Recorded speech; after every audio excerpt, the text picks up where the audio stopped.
ঘুম আমাদের জীবনের খুবই গুরুত্বপূর্ণ একটা জিনিস। তোমাদের মধ্যে অনেকেই ঘুমাতে যাও রাত ১২টায়, কেউ সকালে ঘুম থেকে উঠো সকাল ১২টায়। এবং এই ঘুম আমার, তোমার এবং আমার তোমার মতো আরো অনেকের জীবনের বাজিয়ে দিচ্ছে ১২টা। ঘুম নিয়ে কথা বলবো আজকের এই ভিডিওতে। কি কথা বলবো আসো আমি বলি, ঘুমের সমস্যাটা কি? ঘুম তোমার লাইফে কি, কি সমস্যা করতেছে? এটা আসলে সবার আগে একটু বলে নিই। রাত জেগে পড়া, যারা রাত জেগে পড়ো, রাত জেগে পড়ার কারণে তোমার লাইফের স্লিপ সাইকেলটা নষ্ট হচ্ছে। এবং কেন রাত জেগে পড়ো? রাতে দেখা যাবে তুমি রাত ১০টা পর্যন্ত, রাত ১২টা পর্যন্ত শুরুতে ডিভাইস ইউজ করো, মোবাইল ইউজ করো, ল্যাপটপ ইউজ করো, তারপরে পড়তে বসো। এটার কারণে তোমার একটা ইরেগুলার স্লিপ সাইকেল তৈরি হচ্ছে, এবং স্লিপ সাইকেলটা যখন ভেঙে যাচ্ছে তোমার লাইফের ওভারঅল ভারসাম্যটা নষ্ট হচ্ছে। এবং আমি কেন বলতেছি, এই যে স্লিপ সাইকেলটা নষ্ট হওয়ার কারণে তোমার অ্যাংজাইটি ফিল হচ্ছে, তোমার এক্সামের প্রেশারটা অনেক বেশি ফিল হচ্ছে। কেন আমি বলতেছি স্লিপ সাইকেলটা ইম্পর্টেন্ট, কেন ঘুম ইম্পর্টেন্ট, তোমার পড়াশোনার মধ্যে ঘুম কোথা থেকে আসলো, সব কিছু বলবো। ঘুম না হলে কি সমস্যা, স্লিপ সাইকেল ভেঙে গেলে কি সমস্যা আসলে আমি তোমাকে একটু বলি। স্লিপ সাইকেলটা যখন ঠিক থাকবে না, তোমার যখন ঘুম ঠিকঠাক মতো হবে না, তখন তোমার ফোকাসটা নষ্ট হয়ে যাবে। ফোকাসটা নষ্ট হয়ে যাবে কেমন? তুমি পড়াশোনায় মনোযোগ দিতে পারবে না। যখন তোমার ঘুম ঘুম ভাব হয়ে থাকবে, সারাদিন কিচ্ছু মনে থাকবে না। ঘুম ঘুম ভাব হয়ে থাকলে তোমার পড়াশোনায় মনোযোগই দিতে পারবে না। তুমি কি পড়ছো, কি পড়তেছো, তোমার চোখের সামনে কি আছে, তুমি আওড়ায় যাবে, কিন্তু তোমার মাথায় কিছু ঢুকবে না, কিছু মনে থাকবে না। এবং যখন তোমার সারাটা দিন ঘুম পাবে, তুমি যখন ঘুমায় ঘুমায় সারাদিন কাটাই দিবা, তোমার যখন ঘুমের সাইকেলটা নষ্ট হয়ে যাবে, তখন তোমার মোটিভেশন হারিয়ে যাবে। তোমাকে যে ভালো করতে হবে, তোমাকে ভালো মতো পড়াশোনা করতে হবে, এই মোটিভেশনটা তুমি একদম হারায় ফেলবা। এবং তোমার দিনে ঘুম পাবে এবং অনেক দুর্বল লাগবে। আমরা দিনে বেশি অ্যাক্টিভ থাকি, কিন্তু তোমার যখন দিনে ঘুম পাবে, দিনে দুর্বল লাগবে, তুমি কোনো ধরনের কাজই করতে পারবা না। তাহলে এই ঘুমের সমস্যাটা হচ্ছে ঘুম। আমাদের লাইফের অনেক বড় একটা সমস্যা হচ্ছে ঘুমের সমস্যা। ঘুম কিন্তু কোনো সমস্যা না, বেশি ঘুমানো কোনো সমস্যা না। বেশি ঘুম মানে কি? তুমি কি দিনে ১৫ ঘন্টা ঘুমাও, ২০ ঘন্টা ঘুমাও? এরকম তো কেউ ঘুমায় না। বেশি ঘুমাইলে কত ঘুমায়? ৮ ঘন্টা, ১০ ঘন্টা? এটা তো কোনো সমস্যা না। আইডিয়াল ঘুম কতটুকু, আইডিয়াল ঘুম কার কতটুকু, এটা আসলে এভাবে বলা যায় না, কিন্তু বেশিরভাগ জায়গাতে তুমি দেখবে যে ৬ থেকে ৮ ঘন্টা বলা হয়। তুমি ৭-৮ ঘন্টা যদি একজন স্টুডেন্ট ঘুমায় এইচএসসি লেভেলের, ওটা আসলে কোনো সমস্যা না। ৭-৮ ঘন্টা তুমি ঘুমাইতেই পারো। এখন কথা হচ্ছে কোয়ালিটি ওভার কোয়ান্টিটি। তুমি একটা সুন্দর ঘুম দাও, রিল্যাক্স হয়ে ঘুম দাও, সেটা হচ্ছে ইম্পর্টেন্ট। তুমি যখন একটা রিল্যাক্স হয়ে ঘুম দিবা, তখন তোমার পড়াশোনাটা ভালো হবে, তোমার খুবই কাজে দিবে জিনিসটা, একটা ইম্প্যাক্টফুল ঘুম। এখন ভাইয়া তোমরা আমাকে অনেকে বলো, ভাইয়া আমার তো ঘুম আসে না, আমি কি করব?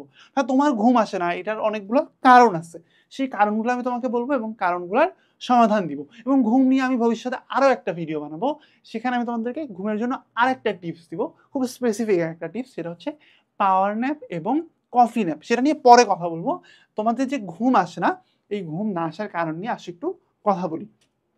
ফিক্সড টাইমে ঘুমানো এবং জাগা, এটা অনেক বেশি ইম্পর্টেন্ট। তোমরা যারা এক এক দিন এক এক টাইমে ঘুমাও, হয়তো এই যে এখানে কি আমি এটা লিখেছি? আচ্ছা, লিখি নাই। সেটা হচ্ছে যারা উইকেন্ডে অনেক বেশি ঘুমাও, মনে করো সারা সপ্তাহ ঘুমাও না, কিন্তু দেখা যায় যে শুক্রবার আসলে, শনিবার আসলে বা রবিবার আসলে তোমরা প্রচুর ঘুমায় পার করো, কিন্তু অন্যান্য দিনগুলোতে ঠিকঠাক মতো ঘুমাও না। এভাবে যে তোমরা ফিক্সড টাইমে ঘুমানো, ফিক্সড টাইমে জাগা, এই সাইকেলটা যে নষ্ট করে ফেলো, এই সাইকেলটা কিন্তু তোমাকে পরবর্তীতে অনেক সাফার করায়। তাই ফিক্সড টাইমে ঘুমাও এবং ফিক্সড টাইমে জাগো। ফিক্সড টাইম কেমন? যদি তুমি রাত ১০টা বাজে ঘুমাও এবং সকাল ৬টা বাজে ঘুম থেকে ওঠো, এই জিনিসটা ফিক্স করে ফেলো। একদিন রাত ১০টা বাজে, আরেকদিন রাত ৪টা বাজে, এইরকম সাইকেলটা ভাইয়া তুমি বানায়ও না। এটা তোমাকে, এই স্লিপ সাইকেলটা তোমাকে কনফিউজড করে ফেলবে, এবং তোমার শরীরে যে দেহ ঘড়ি বলে একটা জিনিস আছে না, তুমি শুনছো না, ওই জিনিসটা কিন্তু নষ্ট হয়ে যাবে।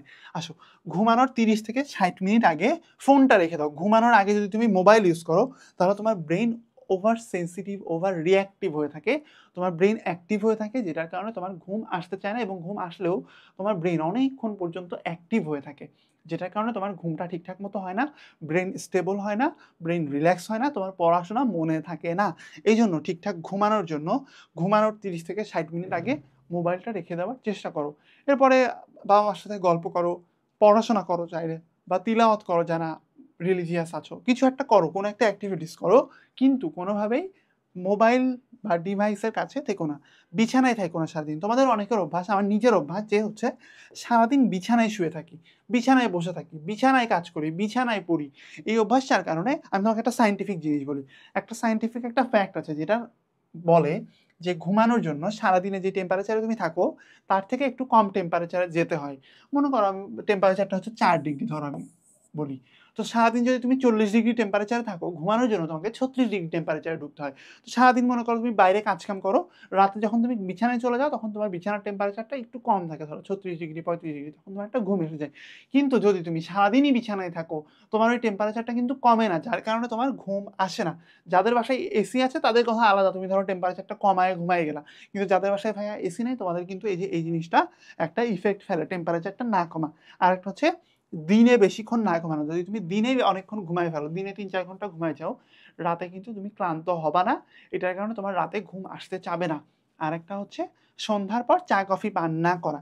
সন্ধ্যার পরে যদি তুমি অনেক চা খাও বা কফি খাও বা কোনো সফট ড্রিঙ্কও ইয়াটা নাও, ঠান্ডা কিছুও খাও, ওই জিনিসটা কিন্তু তোমাকে একটা এক্সট্রা এনার্জি দিবে, তোমাকে চার্জ করে রাখবে, যেটার কারণে তোমার রাতে ঘুম আসতে চাবে না, যার কারণে সকালে তুমি অনেকক্ষণ ক্লান্ত পরিশ্রান্ত একটা ভাব ধরে রাখবা এবং তোমার ওভারঅল প্রোডাক্টিভিটিটা নষ্ট হবে। এতক্ষণ এত কথা আমি কেন বলতেছি? এই কথাগুলো আমি বলতেছি কারণ তোমার ওভারঅল একটা প্রিপারেশনের জন্য, সুন্দরভাবে পড়াগুলা শেষ করার জন্য তোমার কিন্তু সুন্দর একটা ঘুম দরকার। শুধুমাত্র সুন্দর ঘুম না, তোমার একটা সুন্দর প্রিপারেশনও দরকার। সুন্দর প্রিপারেশনের জন্য তুমি কিন্তু এনরোল করতে পারো আমাদের একাডেমিক থেকে অ্যাডমিশন কোর্সে, কিংবা তুমি চাইলে এনরোল করতে পারো আমাদের যেকোনো একটা মাইক্রো কোর্সে, যদি তুমি ভাবো যে তোমার কোনো একটা স্পেসিফিক সাবজেক্টে দুর্বলতা আছে। সেটার জন্য তুমি কিন্তু স্পেসিফিক একটা কোর্সে, স্পেসিফিক একটা সাবজেক্টে এনরোল করতে পারো। কিন্তু যদি তুমি চাও, তুমি যদি আরও বেশি উপকৃত হতে চাও, সেক্ষেত্রে এনরোল করতে পারো আমাদের ওভারঅল যে কোর্সটা আছে সবগুলো সাবজেক্টের জন্য, সেটা হচ্ছে একাডেমিক থেকে অ্যাডমিশন, যেখানে তুমি 120টারও বেশি এক্সাম দিতে পারবা, 230টারও বেশি রেকর্ডেড ক্লাস পেয়ে যাচ্ছ মাত্র 2250 টাকায়। আজ এনরোল করে ফেলো, দেখা হচ্ছে কোর্সে। ধন্যবাদ সবাইকে।